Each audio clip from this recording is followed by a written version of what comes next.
பீட்டாவிற்கு விரைவில் இளைஞர்கள் டாடா காட்டுவார்கள் என்று நடிகர் சந்தானம் தெரிவித்துள்ளார். சென்னை நேரு உள் விளையாட்டு அரங்கில் மன வளர்ச்சி குன்றிய குழந்தைகளுடன் நடிகர் சந்தானம் தனது பிறந்த நாளை கொண்டாடினார். மன வளர்ச்சி குன்றிய குழந்தைகளை உற்சாகப்படுத்தும் வகையில் கைப்பந்து, கூடைப்பந்து உள்ளிட்ட போட்டிகளையும் நடிகர் சந்தானம் தொடங்கி வைத்தார். பின்னர் செய்தியாளர்களிடம் பேசிய அவர், இளைஞர்களின் போராட்டத்தால் பீட்டா அமைப்பு இந்தியாவை விட்டு வெளியேறும் என்றார். தமிழ் கலாச்சாரத்திற்கு என்றுமே தென்னிந்திய நடிகர் சங்கம் துணை நிற்கும் என்று தெரிவித்த நடிகர் சந்தானம், பீட்டா அமைப்பு ஜல்லிக்கட்டுக்கு எதிரான அமைப்பு என்று சில நடிகர்களுக்கு தெரியாமல் இருந்ததாகவும், தற்போது அந்த அமைப்புடன் எந்த நடிகர்களுக்கும் தொடர்பில்லை என்று விளக்கமளித்தார். ஸ்டூடெண்ட்ஸோட ஸ்ட்ரென்த்து தான். அதான் நான் சொன்னேன், பீட்டாக்களை இனி டாட்டா தான், இனி எவனோ வந்து இது மாதிரிலாம் பண்ண முடியாது.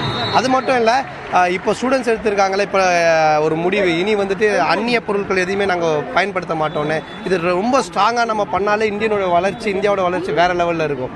ஸோ தமிழ் இந்த ஒரு விஷயத்தில் இல்லை, நிறைய விஷயத்தில் தாக்கப்படுறாங்க.